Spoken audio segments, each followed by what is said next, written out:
찬송가 552장 찬양합니다. 아침 해가 돋을 때 만물 신성하여라. 나도 세상 지낼 때 햇빛 되게 하소서. 주여 나를 도우사 세월 호송한고서. 어두운 세상 지낼 때 햇빛 되게 하소서. 새로운 광음을 보람 있게 보내고 주의 일을 행할 때 햇빛 되게 하소서. 주여 나를 도우사 세월 호송한고서. 어두운 세상 지낼 때 햇빛 되게 하소서. 한 번 가면 안 오는 빠른 광음 지날 때 귀한 시간 바쳐서 햇빛 되게 하소서. 주여 나를 도우사 세월 호송한고서. 어두운 세상 지낼 때 햇빛 되게 하소서. 밤낮 주를 위하여 몸과 마음을 드리고 주의 사랑 나타내 햇빛 되게 하소서. 주여 나를 도우사 세월 호송한고서. 어두운 세상 지낼 때 햇빛 되게 하소서. 아멘. 신앙 고백 하시겠습니다. 나는 전능하신 아버지 하나님, 천지의 창조주를 믿습니다. 나는 그의 유일하신 아들, 우리 주 예수 그리스도를 믿습니다. 그는 성령으로 잉태되어 동정녀 마리아에게서 나시고 본디오 빌라도에게 고난을 받아 십자가에 못 박혀 죽으시고 장사된 지 사흘 만에 죽은 자 가운데서 다시 살아나셨으며 하늘에 오르시어 전능하신 아버지 하나님 우편에 앉아 계시다가 거기로부터 살아있는 자와 죽은 자를 심판하러 오십니다. 나는 성령을 믿으며 거룩한 공교회와 성도의 교제와 죄를 용서받는 것과 몸의 부활과 영생을 믿습니다. 아멘. 누가복음 5장 말씀입니다.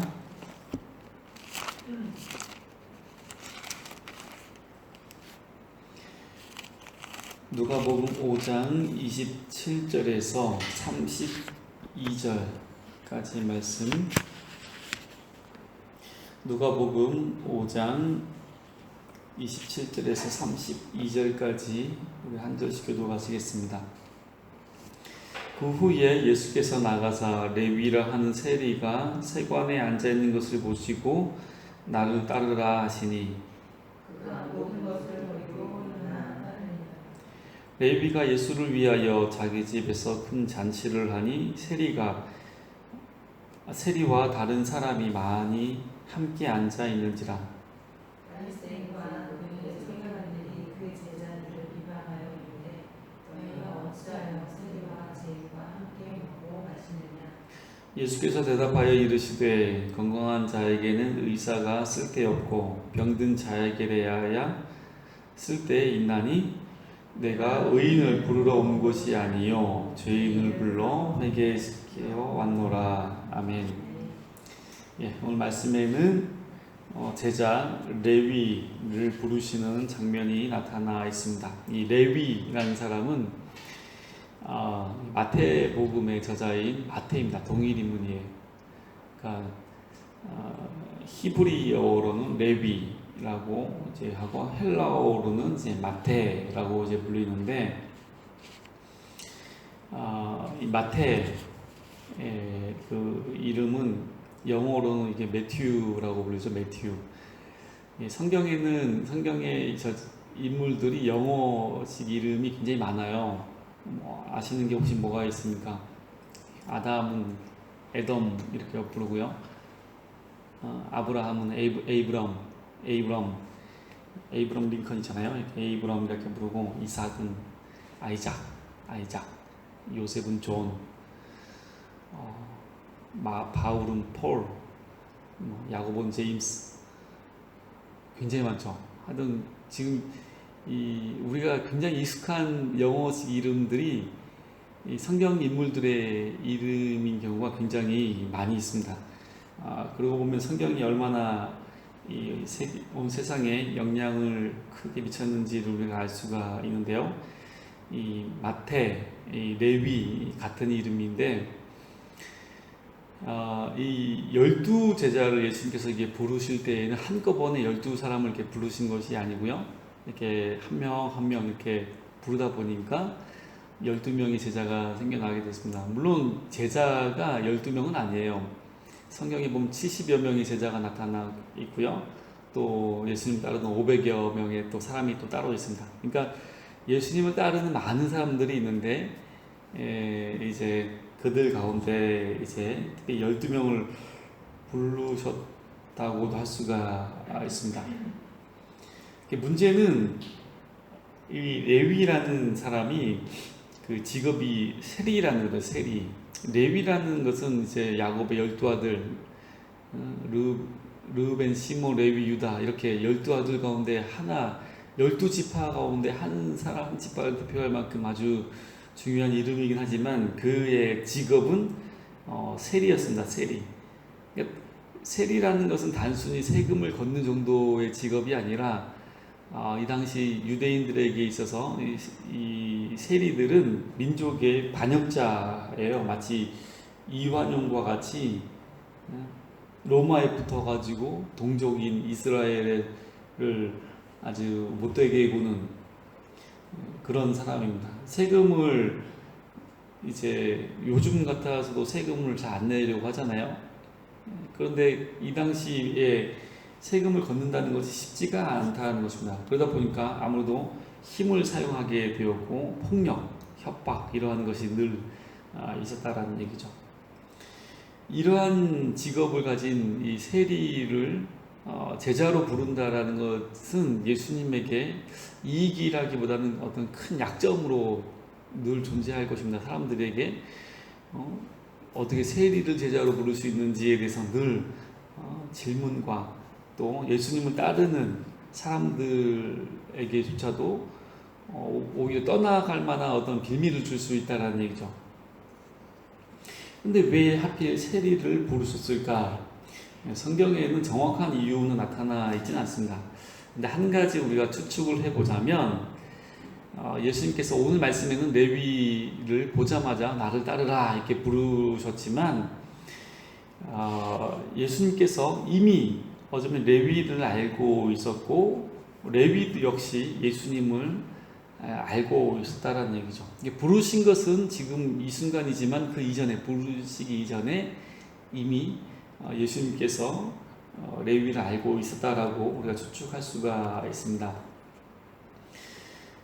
복음서 하면은 우리가 마태, 마가, 누가, 요한 복음을 이제 말할 수 있잖아요. 네 가지 아주 중요한 예수님의 행적을 다룬 복음인데, 이 가운데 예수님의 직계 제자가 쓴 이 복음서가 바로 마태복음과 요한복음입니다.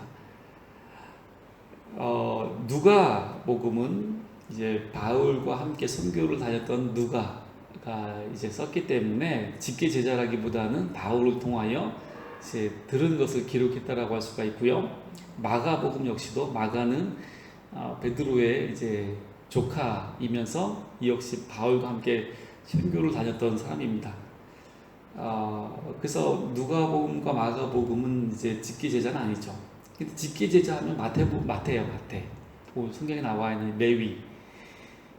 그가 이제 예수님의 직계 제자로서 성경을 썼다고 할 수 있고, 또한 요한복음인데 요한복음은 실질적으로 수백 년이 지난 후에 쓰여 있기 때문에 요한이 직접 썼다라고 할 수는 없습니다. 요한의 그 제자들이 이제 선생님의 그 말씀들을 이제 기록한 거죠. 들은 것을 종합해서 기록한 것이라고 할 수 있기 때문에 이런 면에서 봤을 때는 예수님의 직계 제자가 쓴 복음서는 아마 마태복음이 거의 유일하다라고 할 수가 있습니다. 근데 마태복음에 보면은 아주 유명한 이제 산상수훈장이 나오잖아요. 마태 5, 6, 7장 예수님의 말씀이 아주 주옥과 같은 말씀들이 기록된 그 장이 나타나는데, 근데 이 산상수는 레위, 그러니까 이 마태가 제자가 되기 전의 사건입니다. 그러니까 예수님께서 산상수훈의 말씀을 다 하시고 나서 더 지나고 난 다음에 이 마태를 부르신 거예요. 그러니까 레위를 부르신 거죠. 이것을 보고 우리가 어떻게 추측할 수가 있냐면, 당시 그 레위가 예수님에 대한 소문을 듣고 있었고, 그 산상수훈의 그 현장에 있었다라는 얘기죠. 그리고 그는 예수님의 말씀을 그 자리에서 들었고 또 기록을 했다는 겁니다. 제자는 아니었지만. 그래서 그 말씀을 다른 복음서에는 그래서 안 나타나요. 누가복음 약간 나타나긴 하지만 굉장히 적은 양의 산상수훈의 복음이 나타나고, 아주 산상수훈의 거의 대부분의 말씀이 다 마태복음에 있다는 얘기입니다. 그래서 레위는 그 자리에서 예수님 말씀을 적으면서 그 말씀을 계속 읽었겠죠. 기록된 말씀이 너무나 아름다운 말씀이기 때문에, 교훈된 말씀이기 때문에 그 말씀을 계속해서 들으면서 읽으면서 예수님의 그 말씀들을 늘 생각을 했다라고 생각을 할 수가 있습니다. 하지만 예수 그 자신이 제자도 아니고 세리였기 때문에 가까이 가지 못했겠죠. 아마 어디선가 조용히 자신의 정체를 숨기면서 말씀을 들었다라고 할 수가 있습니다. 이것은 물론 설교자인 저의 상상력입니다. 성경에는 그렇게 나와 있진 않아요. 이런 과정이 어땠는지는 알 수 없지만 한 가지 확실한 것은, 오늘 말씀해 보니까 예수님께서 레위에게 나를 따르라 이렇게 부르셨을 때에 레위가 주저하지 않고 바로 예수님을 따랐다라는 것입니다. 이것은 이미 그 마음에 예수님을 따르고자 하는 마음이 있었다는 거예요. 예수님께서 자신을 부르실 때 결단한 것이 아니라 이미 이전에 나도 저분이 제자가 되었으면 좋겠다, 저분이 나를 불러줬으면 좋겠다, 이러한 생각이 늘 있었다는 거죠. 그렇기 때문에 예수님께서 부르셨을 때에 바로 응답할 수가 있었다는 얘기입니다. 하지만 먼저 예수님에게 가서 저도 예수님 따르겠습니다 라고 말을 하지는 못했다는 얘기입니다. 왜냐하면 그 자신의 신분이 바로 세리였기 때문입니다. 이 세리라는 그 신분이 늘 자신의 발목을 쥐고 있는 어떤 그런 모습이라는 거죠. 근데 이런 망설이는 모습이 오늘을 살아가는 우리에게도 종종 나타나는 그런 모습이기도 합니다. 우리도 예수님의 제자로 우리도 이제 부름을 받았지만, 우리는 부름받은 다음 이제 그 다음 단계로 계속 나아가지 못하고 어쩌면 같은 자리에서 머물고 있는지도 모른다는 얘기죠. 우리가 성경 말씀을 이제 가까이 하는 것도 어쩌면 우리가 10년 전이나 지금이나 별 차이가 없을 수 있고요. 기도하는 모습도 더 깊어지기보다는 계속해서 그냥 같은 자리에, 같은 수준의 기도의 모습으로 우리가 앉아 있는지도 모른다는 사실입니다. 이것은 목회자인 제 모습 안에서도 발견이 되는데 어느 순간부터 적당히 살아가고자 하는 그런 신앙적인 모습이 있는 것 같아요. 저도 목회자이기 때문에 그 다음 단계 더 깊은 단계로 나아가지 못하고 어느 순간 그냥 같은 자리에 계속 머물러 있는 그런 모습이 있다라는 사실입니다. 이제 어떤 매체를 통해서 알고 보니까 이렇게 미루는 습관, 머물고자 하는 습관이 이제 스트레스가 원인이라고 이제 말하는 분이 있습니다. 그러니까 어떤 이 스트레스가 요인이 되어서 해야 할 일을 우리가 하지 못하고 자꾸 망설이게 되고 미루게 되고 자꾸 그런 모습으로 살아간다라는 사실입니다. 레위는 자신의 그 직업이 발목을 잡았다면 오늘 우리에게는 이제 게으름, 나태, 또 이것을 유발하는 어떤 스트레스 때문에 어떤 신앙의 진전이 없다라는 얘기입니다. 우리는 이것을 자꾸 다른 거에 핑계를 대고 있어요. 뭐 오늘 지금 같은 데서는 이렇게 뭐 바이러스 때문에 모든 것이 예상에서 안 되기 때문에, 때로는 생활 수준이 아직 넉넉하지 않기 때문에, 혹은 건강이 좋지 않아서. 그러니까 우리는 뭔가를 이유를 두고 그 이유 때문에 어떤 신앙적인 진전이 이루지 못하고 있다라고 우리가 핑계를 좀 대고 있는데, 그건 그야말로 제 핑계다라는 사실입니다. 찬양했지만 우리가 핑계를 가지고 있든 가지지 않았든 결국 시간은 흐르게 돼 있어요. 우리가 찬양했던 것처럼 주여 나를 도우사 세월호성 안고서, 세월은 결국 흐르고 있습니다. 우리가 이 흐르고 있는 이 세월 속에서 예수님이 우리를 부르신 그 빛의 모습으로 살아가느냐, 살아가지 못하고 있느냐, 이것을 우리가 오늘 이 시간 다시 한번 결단해야 할 것입니다. 새해가 되어서 우리가 결단할 것이 아니라 어떤 계기가 있기 때문에 그 계기를 통해서 우리가 결단할 것이 아니라 바로 이 순간 우리가 다시 한번 하나님 오늘 하루부터 다시 빛으로 이 세월 회송 세월이 아니라 부르심 가운데 그 부르심이 합당한 자의 모습으로 살아갈 수 있도록 나를 도와주옵소서. 이렇게 기도하면서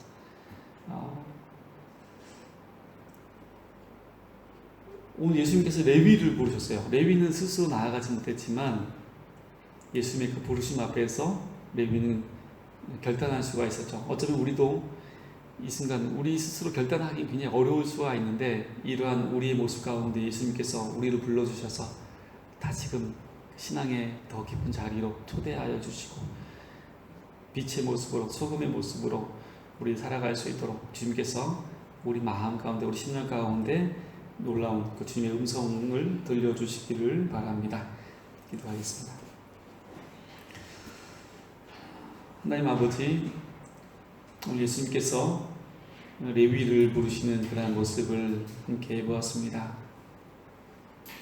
말씀에서는 예수님께서 레위를 부르자 그가 바로 예수님을 따른 그런 모습을 우리 볼 수가 있는데, 그 이전에 어쩌면 레위는 예수님을 따르고자 하는 그 마음이 있었지만 그가 가진 여러 가지 환경과 신분, 또 주변의 시선, 이러한 것이 늘 자신의 발목을 잡고 스스로 나아가지 못했던 그런 모습을 우리가 상상할 수가 있습니다.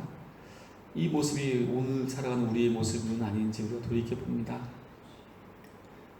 하나님 우리에게 더 큰 믿음을 원하시지만 우리는 어느 순간부터 적당한 믿음 속에서 살아가고 적당한 신앙의 모습으로 살아가고 말씀이나 기도나 또한 생활이나 전도나 봉사나 어쩌면 오히려 진전의 모습이 아니라 쇠퇴하는 모습은 없는지, 특별히 금년에는 온 세계를 덮친 이 코로나 바이러스로 인하여서 더더욱 이러한 모습이 심해져 가고 있지 않은지 우리 자신을 한번 돌이켜봅니다.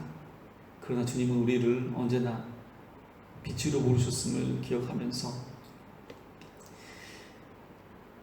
우리의 부르심의 목적을 이 아침에 우리가 다시 한번 생각할 수 있게 하여 주시고, 우리 하나님께서 우리를 자녀 삼으시고 또한 제자 삼으시고 이 어두운 세상에 빛으로 부르셨던 그 부르심의 목적을 우리가 생각하면서 이 순간 다시 한번 결단하여 작지만 조금씩 다시 한번 일어나 주 앞에 걸어가는 그런 신앙의 진전이 있는 모습으로 우리가 살아갈 수 있도록 인도하여 주옵소서. 지금 한국은 마이삭 태풍이 지나면서 큰 어려움 가운데 있습니다. 하나님 큰 피해가 생기지 않게 하시고, 이전에 태풍이 있었고 지금 지나간 태풍과 또 이제 앞으로 올 태풍으로 인하여서 온 나라가 어려움 가운데 있습니다. 그렇지 않아도 여러 요인으로 어려움 가운데 있는, 또한 혼란한 가운데 있는 대한민국을 주님께서 참으로 긍휼히 여기셔서 모든 정치인들과 또한 모든 경제인들과 법조인들, 교육계, 또한 국민들 이 어려운 때에 더욱 하나 되게 하시고, 특별히 믿는 그리스도인들은 더더욱 하나님께 나아갈 수 있는 그런 귀한 모습을 허락하여 주옵소서.